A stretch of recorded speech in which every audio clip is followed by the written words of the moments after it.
అందరికీ నమస్కారం. ఓం డివైన్ 9 ఛానల్కి స్వాగతం. మన కర్మలకు 18 మంది సాక్షులు. చుట్టూ ఎవరూ లేనప్పుడు తప్పుడు పనులకు తెగించటం మానవ బలహీనత. కానీ నేను ఒక్కడనే కదా ఉన్నాను, నన్ను ఎవరూ గమనించటం లేదు అని మనిషి అనుకోవటం చాలా పొరపాటు. మనిషి ఏ పని చేస్తున్నా నిశితంగా గమనించేవి మూగ సాక్ష్యాలు 18 ఉన్నాయి.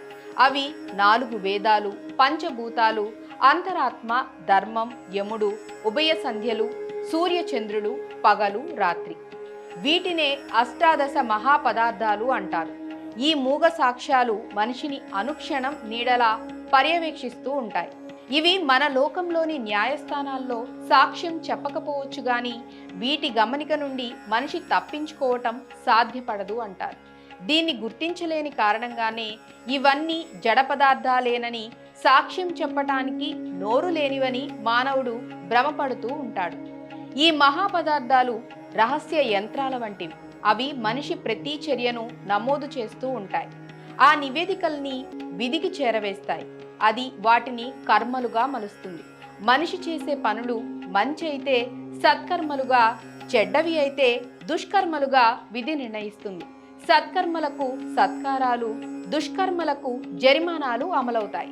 అవి ఏవో మరో జన్మకి ఆ తర్వాతో ఫలిస్తాయని అనుకోకూడదు.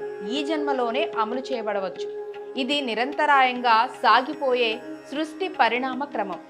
అంతరాత్మ అనేది ఒకటి ఉంటుందని ప్రతి మనిషికి తెలుసు. అది మనం చేసే పని మంచిదా చెడ్డదా అనే విషయాన్ని ఎప్పటికప్పుడు చెప్పేస్తూ ఉంటుంది. కానీ ఆవేశం, కోపంతో విచక్షణ కోల్పోయిన వ్యక్తి అంతరాత్మ సలహాను కాలరాస్తాడు. అది అనర్థాలకు దారితీయటం మనందరికీ అనుభవమే. ఒక్కోసారి అంతరాత్మ నిలదీస్తున్నప్పుడు పశ్చాత్తాపంతో, సిగ్గుతో తలదించుకుంటాం. కానీ దీన్ని మనం ఎవరితోనూ పంచుకోము. అందువల్ల అంతరాత్మ అనుభవపూర్వకంగా నిజమైనప్పుడు మిగతా 17 కూడా నిజమేనని గ్రహించగలగటం వివేకం. నలుగురికి తెలిసేలా దాన ధర్మాలు, క్రతువులు, పూజలు నిర్వహించాలన్న కుతూహలం అవివేకం. అష్టాదశ సాక్ష్యాలు ఎల్లవేళలా గమనిస్తున్నాయంటే ఎవరు చూడాలో వాళ్ళు చూస్తున్నట్లే కదా అర్థం. ఈ ఎరుక కలిగినప్పుడు ఏ మనిషి చెడ్డ పనులు చేయటానికి తెగించడు.